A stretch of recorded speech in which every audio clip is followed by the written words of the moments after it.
আমি আশা ৰাখিছিলোঁ চৰকাৰে আমাক চাব বুলি, কিন্তু আজি কাম কৰি কৰি আমি নিজক পাহৰি পেলাইছোঁ আমি যে এমুঠি দৰমহা পাওঁ। কিন্তু এতিয়া ভাবিবলৈ বাধ্য হৈছোঁ যে আমি ল'ৰা ছোৱালীক উচ্চ শিক্ষা আহি আছে, এতিয়া আমি টকা পইচা নোজোৰা হৈ গৈছে। আমি ইমান বছৰ কাম কৰিলোঁ, আমি ইমান বছৰ কাম কৰি আমি একে দৰমহা নাপাওঁ। ৰেগুলাৰসকলে যিমান পায় আমি সিমান নাপাওঁ। আমাক নিম্ন এটা দি আমাৰ কামত আমি এইখিনি পইচা লৈ সুখী হ'বলগীয়া হৈছোঁ। কিন্তু আমি এতিয়া আহি গম পালোঁ যে আমাৰ বয়স আধা গ'ল।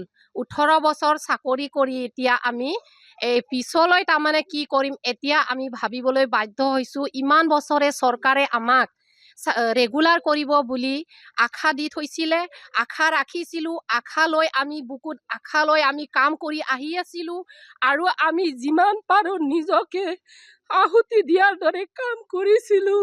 কিন্তু আমি আশা ৰাখিছিলোঁ চৰকাৰে আমাক চাব বুলি, কিন্তু আজি কাম কৰি কৰি আমি নিজক পাহৰি পেলাইছোঁ আমি যে এমুঠি দৰমহা পাওঁ।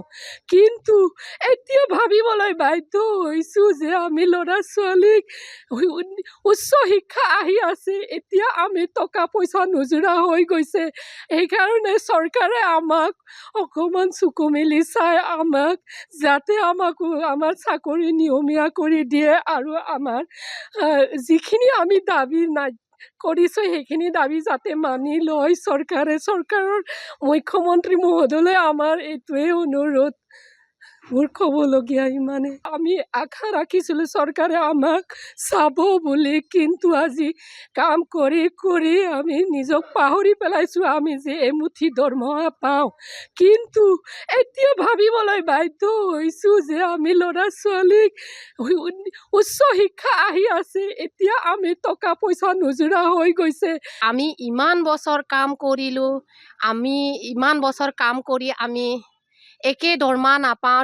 ৰেগুলাৰসকলে যিমান পায় আমি সিমান নাপাওঁ। আমাক নিম্ন এটা দি আমাৰ কামত আমি এইখিনি পইচা লৈ সুখী হ'বলগীয়া হৈছোঁ। কিন্তু আমি এতিয়া আহি গম পালোঁ যে আমাৰ বয়স আধা গ'ল।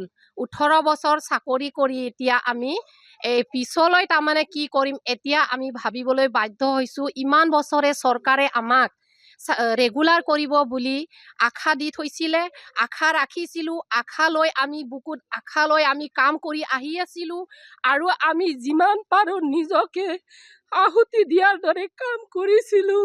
কিন্তু